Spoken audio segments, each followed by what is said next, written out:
Bakbakan sa Middle East, ang Israeli Defense Forces ay muling umatake at sa kanilang pag-atake, naitumba pa nila ang pinakamataas na pinuno ng grupong ito. Sino nga ba ang inatake ng Israel? Yan ang ating pag-uusapan sa videong ito. Pero bago ang lahat ay huwag kalimutang mag-subscribe. Samahan mo na rin ng like ang videong ito at i-click ang notification bell. Napakalaki kasing tulong yan para sa aming mga content creators.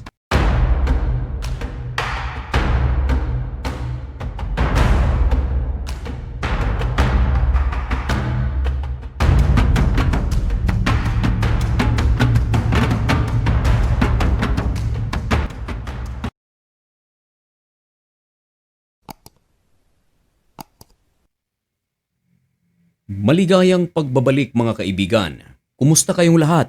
Ngayon ay May 16, 2026 at nagbabaga at napakabagong balita ang ating ihahatid sa inyo. Ang akala ng karamihan ay tapos na ang gera sa Middle East. Ito mga kaibigan ay sa pagitan ng Israel Defense Forces at militanteng grupo sa Gaza na sinusuportahan ng Iran. Ito ang Hamas. Marami ng mga pinuno ng Hamas ang nagdaan sapagkat napas lang ito ng mga isinagawang airstrike ng puwersa ng Israel. Pero habang pinapalitan nila ng bagong pinuno ang kanilang grupo, nalalagas naman ito. At ang pinakabagong ginawang pag-atake ng Israel ay talaga namang pinag-usapan at nagbigay ng isang napakalaking pagkasira sa grupo ng Hamas. Sa kalagitnaan ng buwan na ito, kahapon lamang, ibinalita ng The Jerusalem Post na ang Israel ay nagsagawa ng isang operation na kung tawagin ay deception operation. Bakit nga ba tinawag itong deception? Simple lang, sa tawag pa lang from the word deceive or deception. Yun bang may gagawin kang isang bagay na pagpapaniwalain mo ang kabilang panig pero hindi pala iyon ang gagawin. Yan ang ginawa ng Israel sa Hamas. Sino naman ang particular na leader ng Hamas ang ginamitan ng Israel na tinawag na deception operation? Walang iba mga kaibigan, kundi ang isang Hamas military leader na nagngangalang Isad Din al-Haddad. Ano naman ang meron sa taong ito? Bakit pinagplanuhan ito ng husto ng IDF? At ang kanilang ginawang operation ay special para lamang sa taong ito. Para ating maintindihan mga kaibigan, noong October 7, 2023 marahil ay alam mo na yan. Yan ang petsa na kung saan ang Israel ay inatake ng Hamas. At etong si Haddad ay ang pinakahuling leader nang magsagawa ng pag-atake ang Hamas sa Israel. Kaya tinawag ng Israel na ang kanilang ginawang operation o Operation Deception laban kay Haddad ay isang successful operation. Para na ring sinasabi ng Israel sa pamamagitan ng kanilang Prime Minister na si Benjamin Netanyahu at ang kanilang Defense Minister na si Israel Katz na ang kanilang paghihiganti sa lahat ng mga naging biktima ng Hamas ay naserve na. Kumbaga, nakamit na ang hustisya. Bago pa umatake ang puwersa ng Israel kay Haddad, nagsagawa na pala ng pagpaplano ang IDF at inaprubahan na ang pag-atake kay Haddad 10 araw na ang nakakalipas. Ayon sa Air Force ng Israel, umabot ito ng 10 araw sapagkat ang nasabing military leader ng Hamas ay walang ibang ginagawa kundi magtago.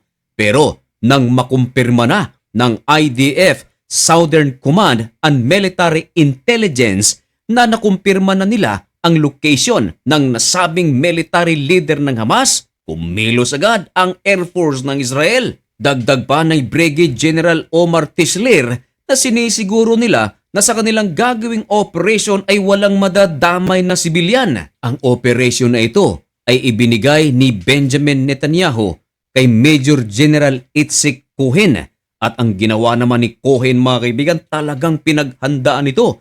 Naglagay ng puwersa si Cohen sa lupa, naglagay din ng puwersa si Cohen sa karagatan at maging ang Air Force. Ibig sabihin, wala na talagang kawala ito dahil lahat ng aspeto nilagyan na ng puwersa ng Israel. Ganyan katindi ang operasyon na ito at ganyan kaimportante ang pagkuha nila sa taong ito. At ito na, lumipad na ang mga fighter jets ng Israel sa isang kadiliman. May 15, dito na papasok yung tinatawag natin kanina na deception. Paano nila na-deceive itong si Hadad? Ganito ang ginawa mga kaibigan ng Israeli forces. Sa lugar na kung saan magsasagawa ng pag-atake ang Israel, ginawa ng Israel na normal ang paligid. Para bang nababalot ng isang matinding katahimikan. Tila ba walang pag-atakeng mangyayari? Sa walang kaalam-alam na leader ng Hamas na yun na pala ang katapusan ng kanyang buhay. Siniguro ng Israel na mahimbing na magpapahinga ang nasabing Hamas leader o di naman kaya ay tahimik na mag-iinom ng kape. Lumipad ang mga fighter jets ng Israel sa kakaibang tunog. Tila ba walang pag-ataking mangyayari? Deception nga eh. Ilang segundo pa ang nakalipas, boom! Umlingaw-ngaw ang mga malalakas na pagsabog.